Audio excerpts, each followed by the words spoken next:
We've driven about 15-20 minutes from downtown Havana. This is an organic farm, and they're going to show us how they're trying to grow food to feed the population. Havana has a population of about 2 million people, and it's a big urban area. Just trying to get enough food in is the issue. And here's some of the organic guys. Oh, look, the cow's got a little... An organic cow. Yeah, absolutely. It's got a little... organic fertilizer machine. Yeah. Oops. Well, the plow just fell over. It's Cuba. Where are you from? Well, it gets about as basic as this. This is the organic farm that was about 20 minutes outside of Havana. And I show him plowing with a couple of cows. I don't know if the cows understand. I don't speak Spanish, so I don't know what he's telling them to do. Other than move faster, I guess.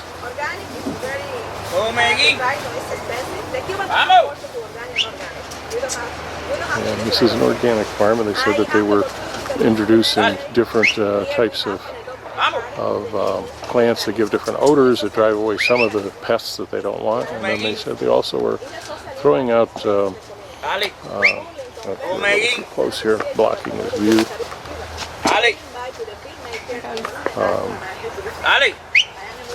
But they also are introducing different insects that'll eat the stuff that they don't want eaten.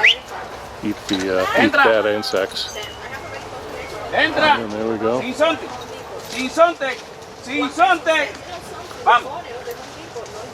They're not cooperating with him.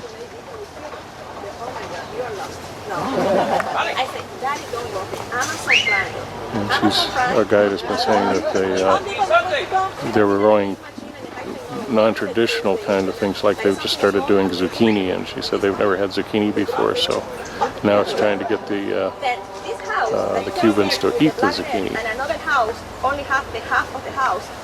3 years ago, here in Havana was a storm, and a surprise storm. We don't have time for nothing.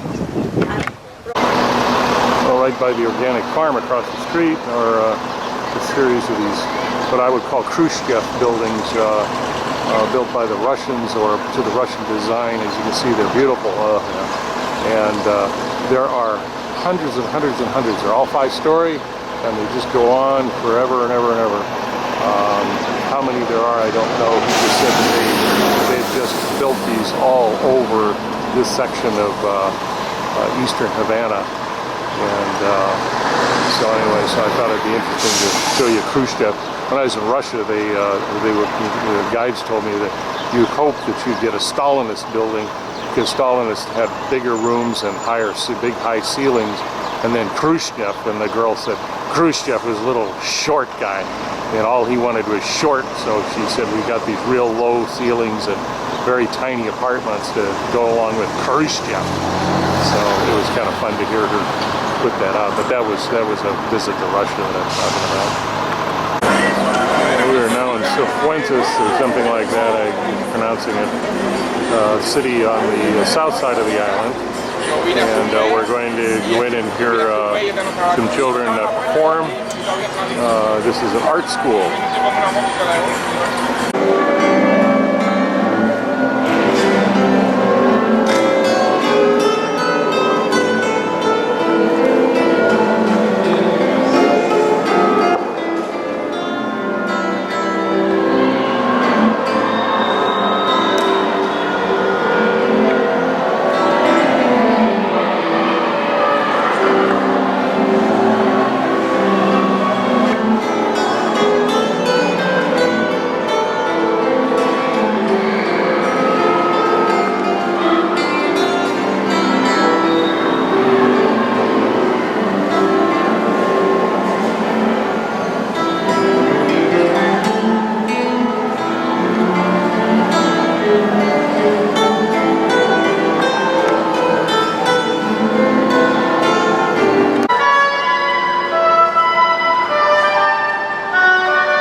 shot from the balcony in the hotel, 6th floor. And you can just see the harbor. Swing you around real quickly. There's a Celestial cruise liner just pulling into port. Just heard the big horn. It's about, let's see, it's 6:30 in the morning. And just heard the big horn go off, and I thought, oh, okay, let's see what that's all about. And that rooster you can hear in the distance has been doing that since I got up at 5 o'clock this morning. I think I'd wring its neck and have it in a pot after a couple hours of that every morning. So this is Sir Francis, or whatever the name of the town is, on the southern shore. And just swing you around. Low flat city, really reminds you of kind of 1950s architecture in southern Florida. All these little flat roof buildings. And let me see, let me back up and find that.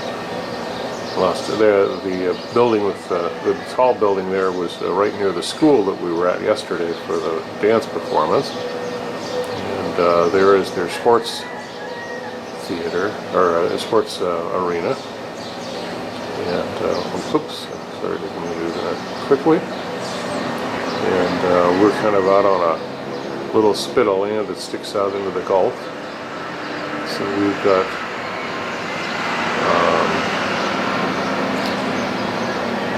water on both sides of it.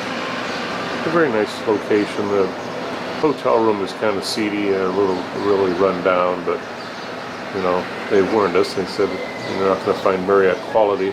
They said we're in the best of the hotels in the city, the #1 hotel, and there only are 2 hotels in the city, so we're in the #1 hotel.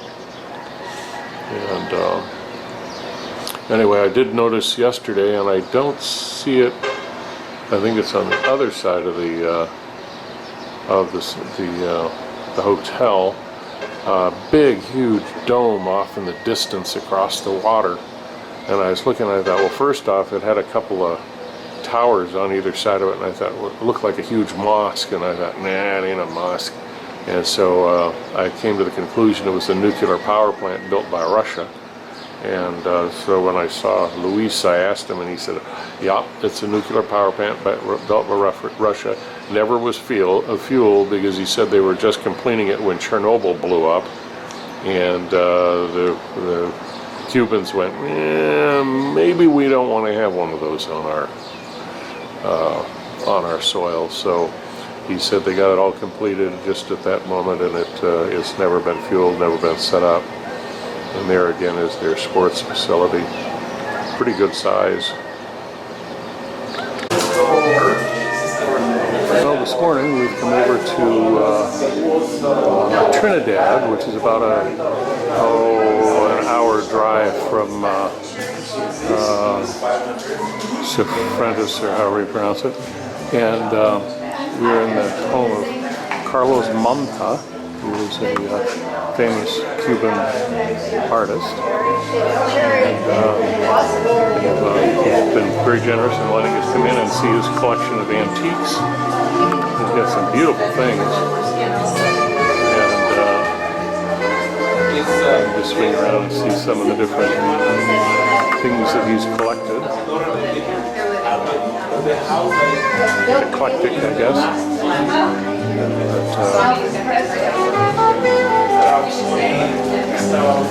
The source of the music is an old, I think it's a Wurlitzer. Looks like a Wurlitzer, yeah. Old Wurlitzer, although I'm not sure that that's actually playing the music.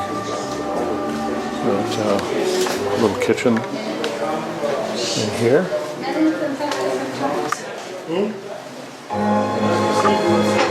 Trinidad is a World Heritage Site for restoration. And they have been working diligently to fix it up. We just met with the architect, or the chief architect, that is driving it forward to continue to improve the city and turn it into a tourist spot. And there are a lot of tourists here touring around and taking a look at everything. So I thought I'd show you Carlos Monta's home.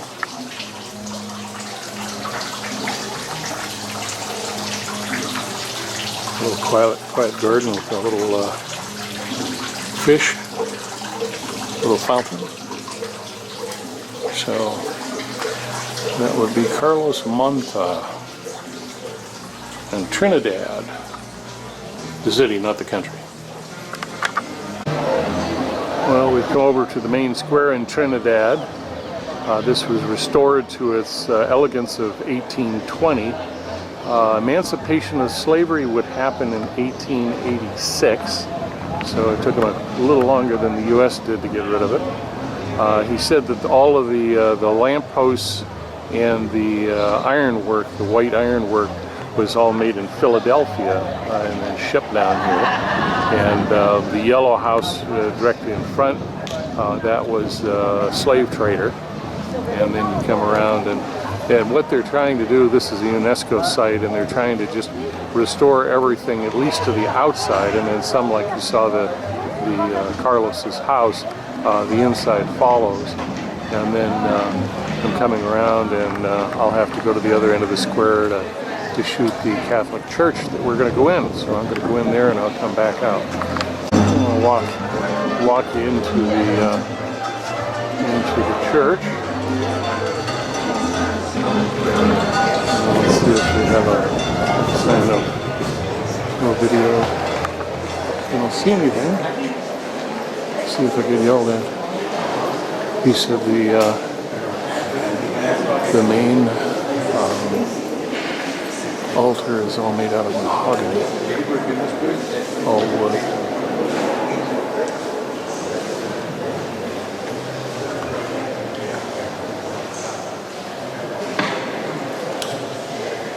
Really beautiful.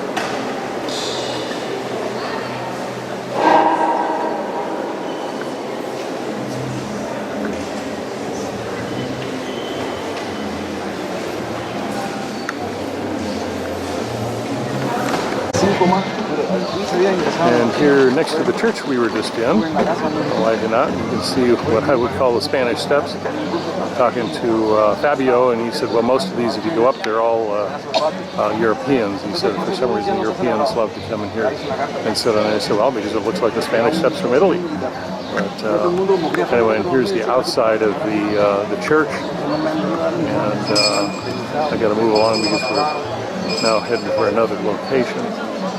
But it's quite a happening place.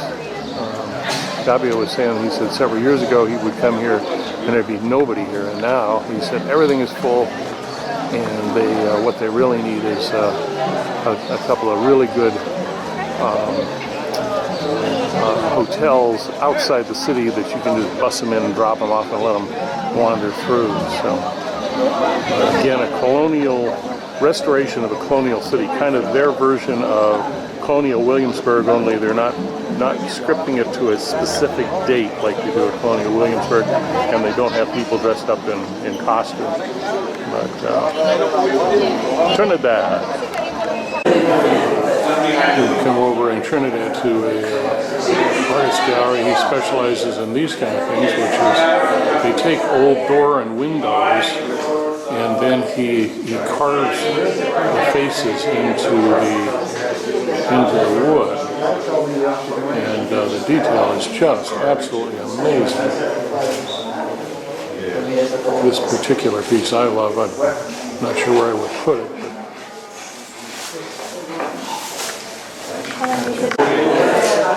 guy just said that he's got an American agent now, and he's selling these for between $2,000 and $15,000, depending on the size and the detail, I guess.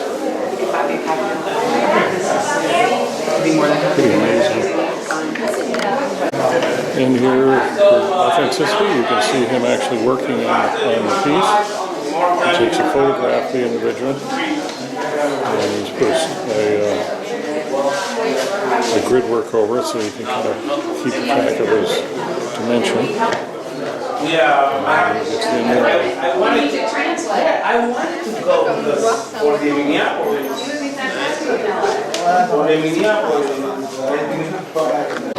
And here, right atop Trinidad, I don't know what this tower is. It apparently is somebody's very wealthy Italian palazzo. The whole building below us looks like something from the Renaissance. And so I'll just do a long pan around and show you some of the areas of this restored Trinidad. They said that some of the buildings are very well restored. You can see some of the courtyards in here are kind of a mess, but then you come around and you can see some of them that are done quite nicely. And they've turned a lot of these into restaurants and tiny hotels, 2-3 bedroom hotels, bed and breakfast, that kind of thing. And out to there you can see the sea in the distance, just barely, a little hazy. And then they're building this, which my guess is going to be a new hotel, or an old building that's being rehabbed into a hotel, but it looks like a new hotel. It doesn't look like old construction. So that is the city of Trinidad, Cuba.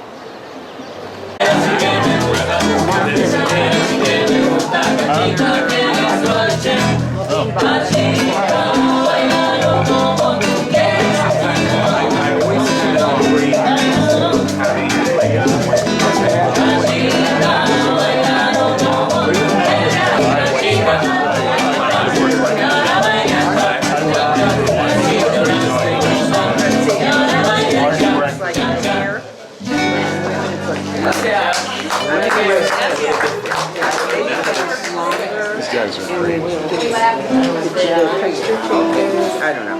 It does, yeah, it does. But 1963, every single Cuban, no matter if you are a millionaire or a very poor or anything, has, per household, we have a ration card where every Cuban at a very subsidized price is received or is guaranteed at a very subsidized price several items, several food products.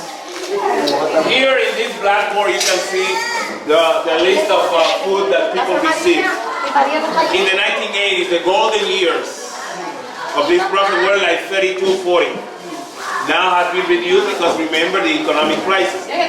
My generation knows that we are in economic crisis because when I were kids, all this was full of food. When we were kids, all the grocery stores were full of food, and you came with 20 cents of cracker. It was a big amount of crackers. Where are crackers now? There are no crackers here.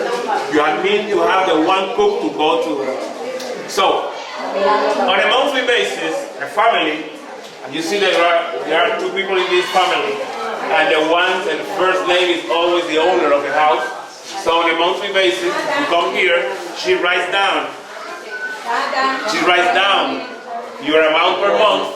In the case of amount per month, you said rice, 5 pounds, only 25 cents, and then you have to get it before March 31st.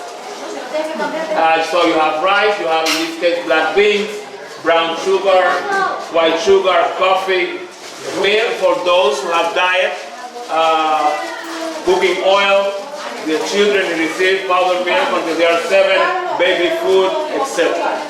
There are other stores, the butchery for the poultry and fish. Fish is less and less.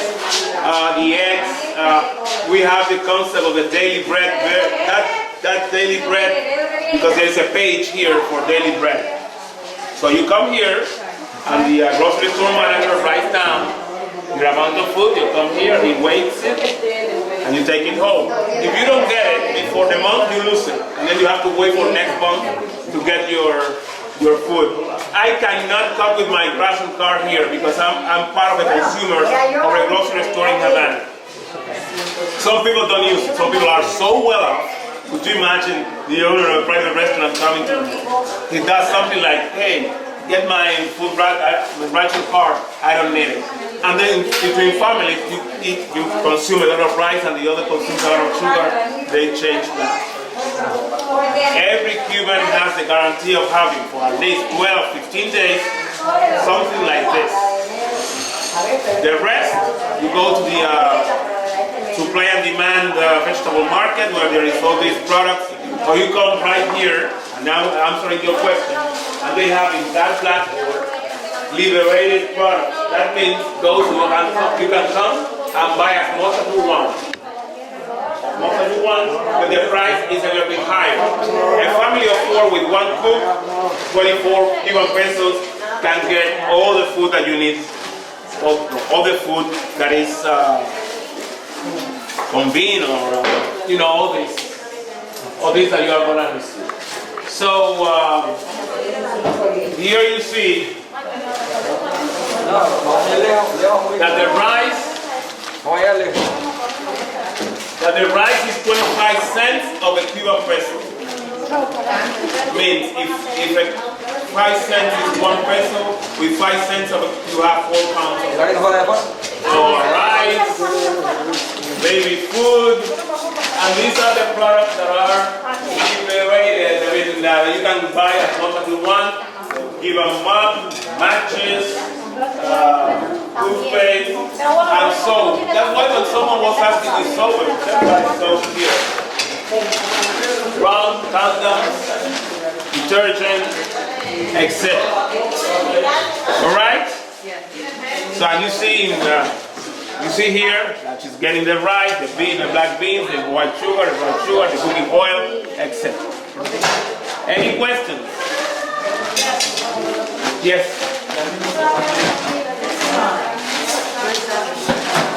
This means that they have a plan of 54,000 Cuban pesos plan that it means to sell all those cigarettes, extra rice, extra I'm curious as to where the food was being sold through, because I didn't see any stores other than fresh vegetables. And of course they're not subsidized, so they're very expensive.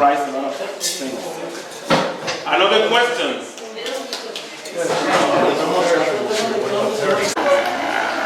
Well, we're I think about 20 miles from Cienfuegos, I never can pronounce that correctly, at an old sugar mill. And Cuba used to be the capital of sugar. This is what the plantation was made for. They had slavery here until the 1880s, and we were just in the little government store where you buy your rationed food. You heard Luis talking about that, and they've turned one of the buildings into a school, so this is the school, and the kids were just all piling out the door to go to recess or to lunch or something. And but at one time there was tremendous wealth here, but then unfortunately the 1929 the crash in the U.S. caused a huge problem. Luis was saying after each World War the price of sugar shot way up and they got wealthy again. But then of course in '59 came the revolution and they nationalized all of these plants, and the Soviet Union came in and said, well, we'll buy all your sugar at a crazy high price in order to support the revolution. And so they did that, and all of the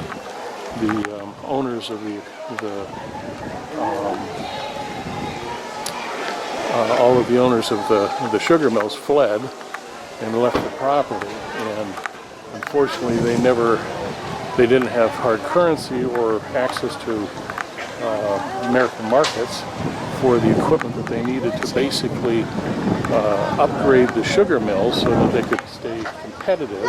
So they lost their competitiveness, and then in 1990 came the fall of the Soviet Union, and what it basically did was they no longer had the money to support the outrageous price of sugar that the Soviet Union had been paying them. This was the Manor House. We were just inside that. They're looking to restore it, turn it into a tourist application. But basically, 1990 was the destruction of their economy. Half of the sugar mills closed. Everybody that had jobs there lost their jobs. And they have not really recovered since then. They're still struggling, trying to figure out how do we feed the people.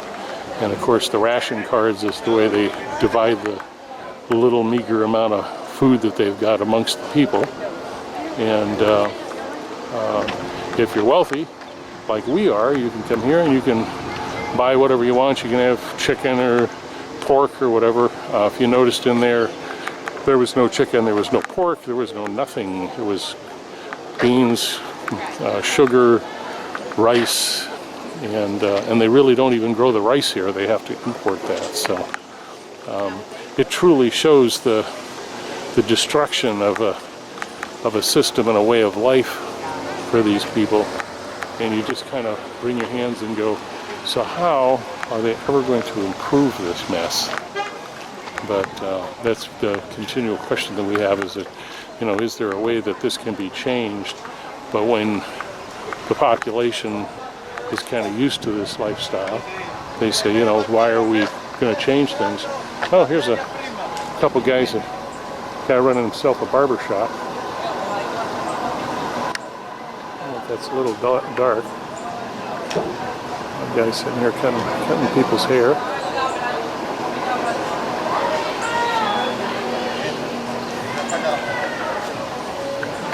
Down from that little village is the National Arboretum, or Botanical Gardens they call it. Normally in the US you'd have it enclosed, but this shows some of the trees. Had a wonderful thing. I've seen Brazil nuts, I've seen cashew trees. They've got a little bit of everything. It's really quite lovely. And this would be the bus. And they're going to blow the horn and tell me I have to get on the bus. So anyway, Botanical Gardens. Well, we're here in the central square of Cienfuegos, and the pink on this, I'm hoping this color will come out, it's very pale. The pink is the actual province, and then the red in the middle is the actual city of Cienfuegos, and of course the gray shows you the shape of the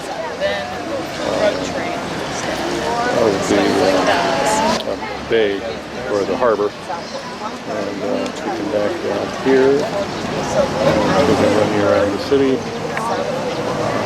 Up here, this is the Catholic Church, and the square is named after Jose Marti, who is the George Washington of independence for the Cuban people. He was the one that brought independence. I think it was in 1883. I'll check that and get it on the screen if I'm wrong. And this is a statue of Jose Marti. There we go, the reason why they call it Marti Square. And behind the trees here is a little cupola. Swinging around. He named off all the buildings. This is the mayor's building, the gray one.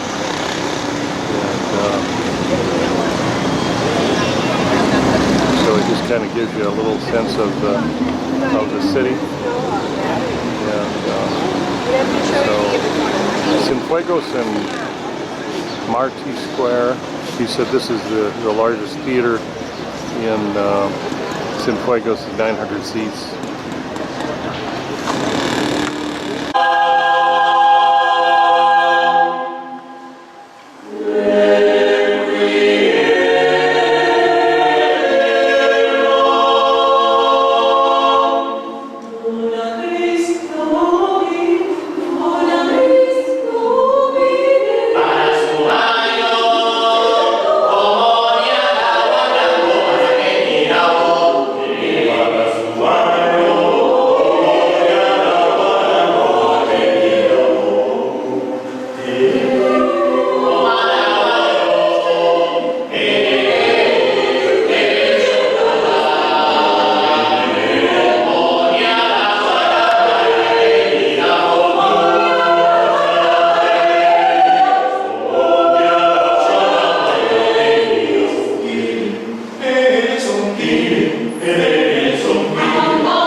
They have these, I don't know, a couple times a year, I guess, and they're involved with trying to get the kids to vaccinations and stuff like that.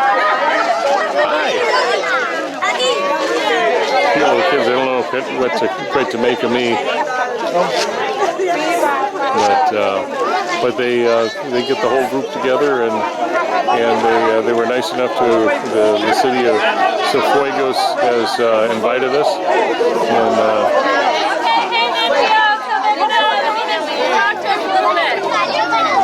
what are they doing? They're gonna introduce themselves and their community.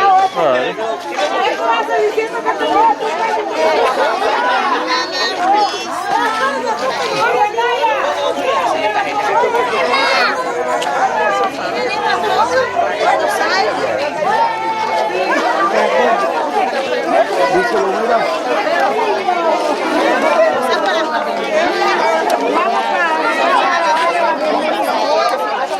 This is the perfect time to have had a Polaroid camera with me.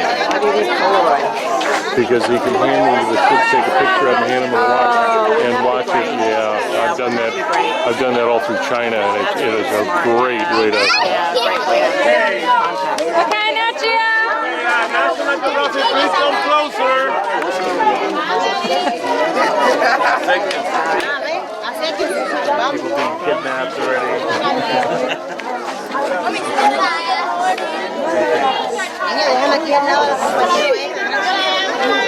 It's a wild party time.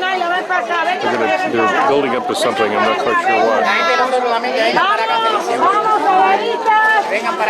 Of any place of where people have come to share with us a little moment. De lo cual nos sentimos muy orgullosos Of what we feel really proud. y agradecemos eternamente la presencia de ustedes And we aquí. really are appreciating the presence of you all here with us tonight. Y le queremos mostrar unos niños que quieren cantar para And ustedes, there are several children that would like to sing and perform for you. que bailen, que compartan con So nosotros, feel free and dance and talk to us. pueden hacer preguntas, preguntar You lo can que ask quieran any kind conocer, of questions and share interactuar with con all of todos. us. Siéntanse en su casa. Feel at home. Gracias. A ver, ¿quién va a A ver, cantar los niños que ahora? van a cantar Jimari. All right, we should gather. Díganme que Let's sing We Are the World. pero que pueden ser que In van a other words, cantar. the dog's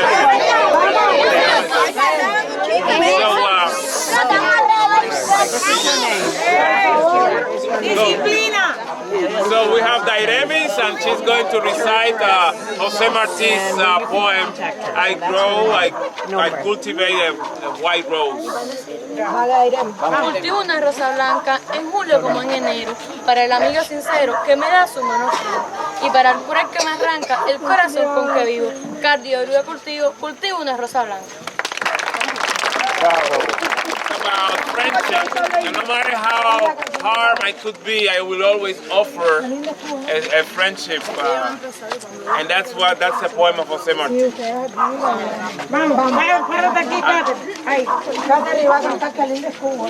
Catherine is going to perform Que linda es Cuba.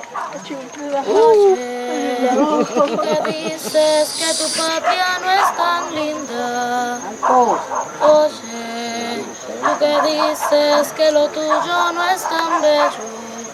Yo te invito a que busques por el mundo otro cielo tan azul como mi cielo. Una luna tan brillante como aquella que se filtra en la dulzura de la caña, y un Fidel que vive en la montaña, un rubí, 5 franjas y una estrella, y un Fidel que vive en la montaña, un rubí, 5 franjas y una estrella. Y ahora, Cuba, que linda es Cuba, que nadie defiende la queremos, que linda es Cuba.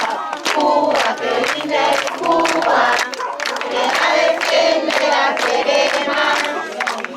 Lindo es tu cielo, lindo es tu mar, y hoy eres faro de libertad. Que linda es Cuba, Cuba, que linda es Cuba, que nadie defiende la queremos. Que linda es Cuba, Cuba, que linda es Cuba, que nadie defiende la queremos.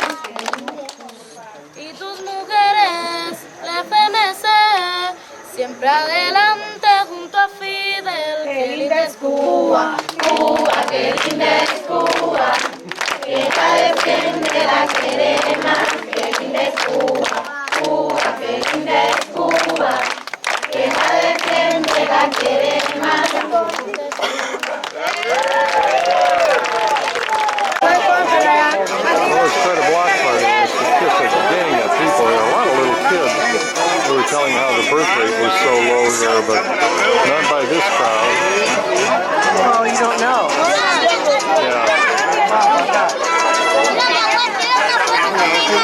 the women of that age, maybe not so many.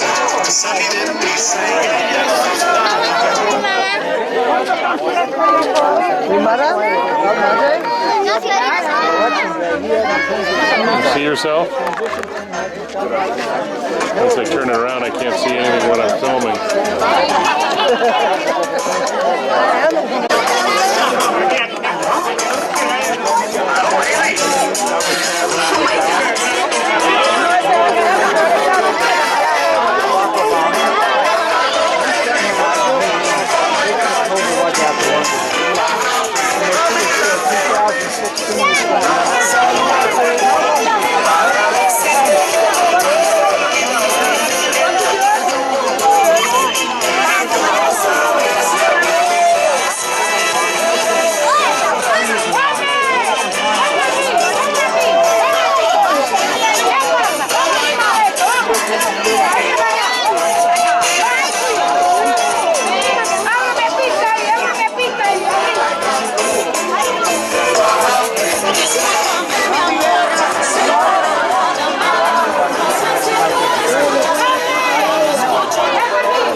flag saying we're...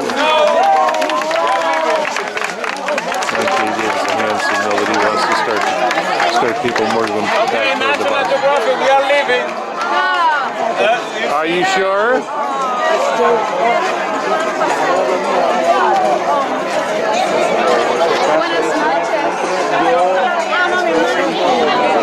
Bueno, oye, caballero, muchas gracias, pero en verdad yo tengo que irme mañana temprano. Tengo que salir temprano.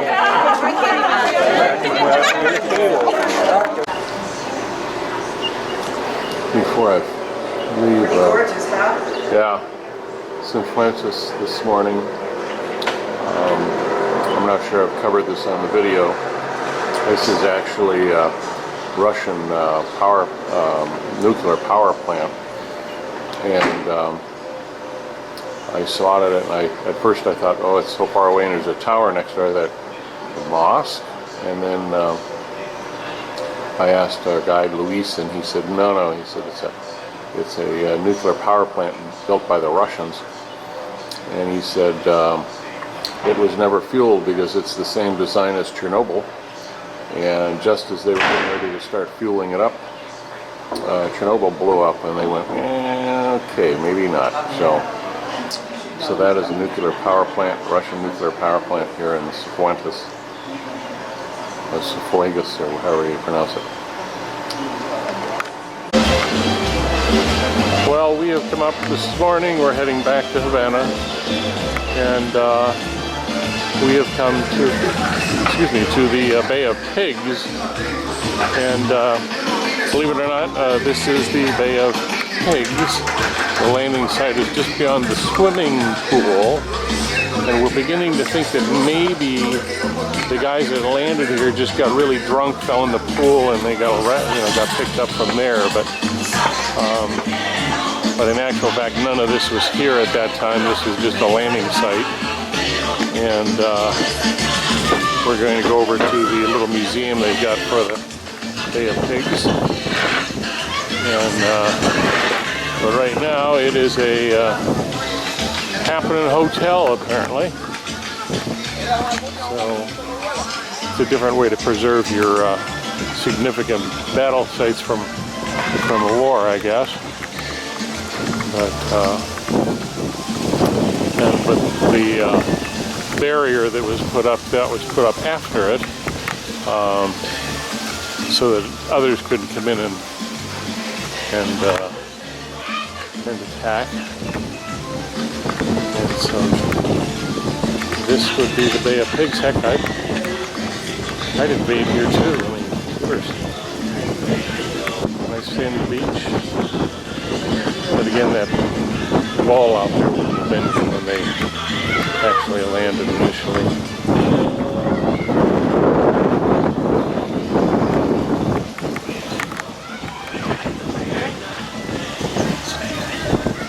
So that would be the Bay of Pigs. Not anything what I was expecting it to be. But it would be a good landing site because you would be able to drive right up onto the beach with your landing craft.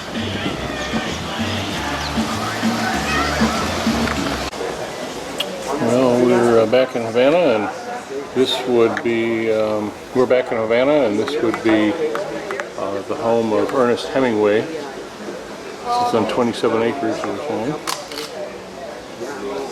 And I'll just give you a little flavor of the inside of the room.